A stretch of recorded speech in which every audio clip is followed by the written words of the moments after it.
أعوذ بالله من الشيطان الرجيم. بسم الله الرحمن الرحيم.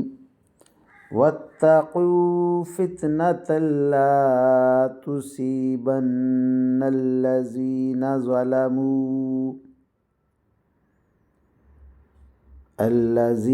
ظلموا منكم خاصة واعلموا أن الله شديد العقاب.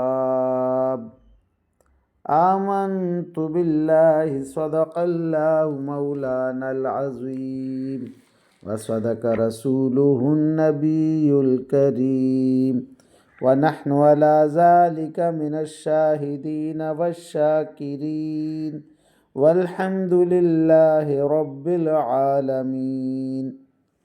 ابھی آپ کے سامنے سورہ الانفال کی آیت نمبر 25 کی تلاوت کی گئی۔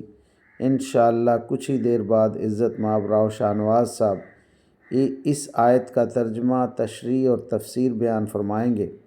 اللہ تعالیٰ سے دعا ہے کہ ہمارا پڑھنا، آپ لوگوں کا سننا اللہ تعالیٰ قبول و منظور فرمائے اور اس پر عمل کی توفیق عطا فرمائے، آمین یا رب العالمین۔ اعوذ باللہ من الشیطان الرجیم، بسم اللہ الرحمن الرحیم۔ ملتان سے شاہنواز تمام دوستوں کو السلام علیکم ورحمۃ اللہ وبرکاتہ۔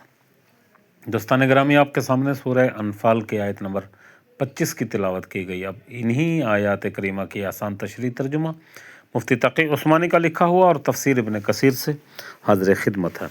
اللہ تعالیٰ قرآن پاک میں ارشاد فرما رہا ہے، اور ڈرو اس وبال سے جو تم میں سے صرف ان لوگوں پر نہیں پڑے گا جنہوں نے ظلم کیا، اور جان رکھو کہ اللہ کا عذاب بڑا سخت ہے۔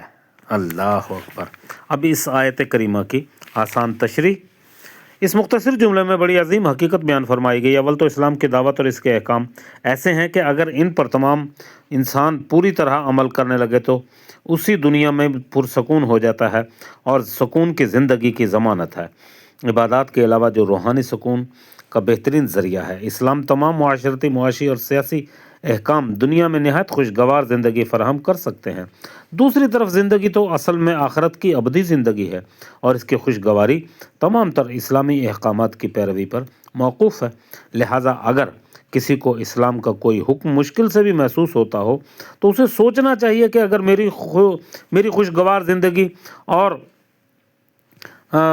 خوشگوار زندگی کا دار و مدار اسی پر ہے، جس طرح انسان زندگی کی خاطر بڑے بڑے مشکل آپریشن کو منظور کر لیتا ہے، اسی طرح شریعت کا ہر وہ حکم جس میں محنت یا مشقت معلوم ہوتی ہو، نفسیاتی خواہشات کی قربانی دینی پڑتی ہو، اس کو بھی خندہ پیشانی سے منظور کر لینا چاہیے، کیونکہ اسی کی حقیقی زندگی کا دار و مدار اس پر ہے۔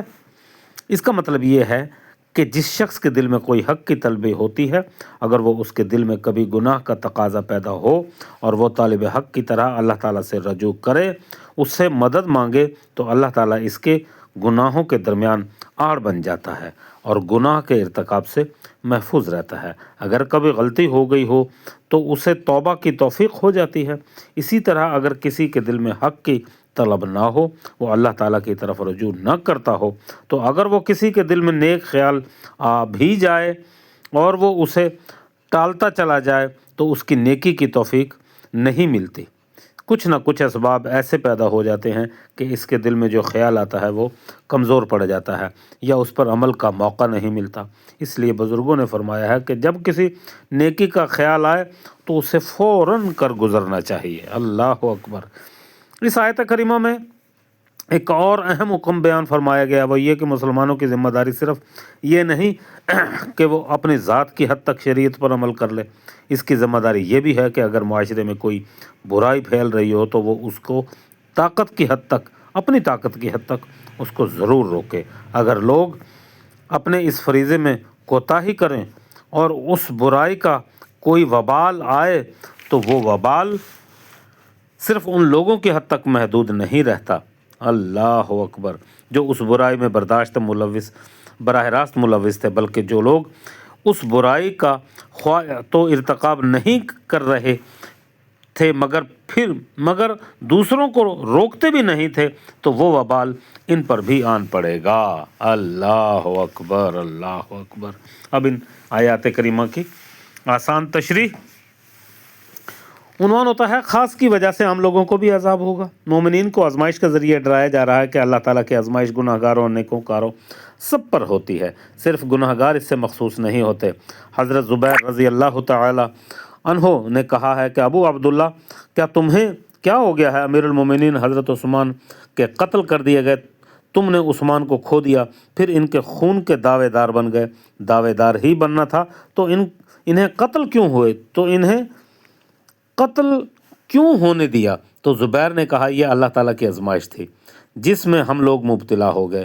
نبی علیہ الصلوۃ والسلام، حضرت ابوبکر صدیق رضی اللہ تعالیٰ عنہ، حضرت عمر رضی اللہ تعالیٰ عنہ اور حضرت عثمان رضی اللہ تعالیٰ عنہم کے زمانے میں قرآن مجید قرآن کے اندر سے پڑھتے تھے۔ اس زمانے میں قرآن کے اندر سے پڑھتے تھے، یعنی تم بھی ایسی آزمائش سے مبتلا ہو گئے جو صرف ظالموں ہی سے مخصوص نہیں بلکہ سب کا امتحان ہوگا۔ اللہ اکبر۔ لیکن ہمیں گمان بھی نہ تھا کہ ہم ہی کو اس سے واسطہ پڑ جائے گا اور ہم بھی اس آزمائش میں ڈال دیے جائیں گے، اور آپس میں لڑے اور مرے اور قتل عثمان سے فتنے کی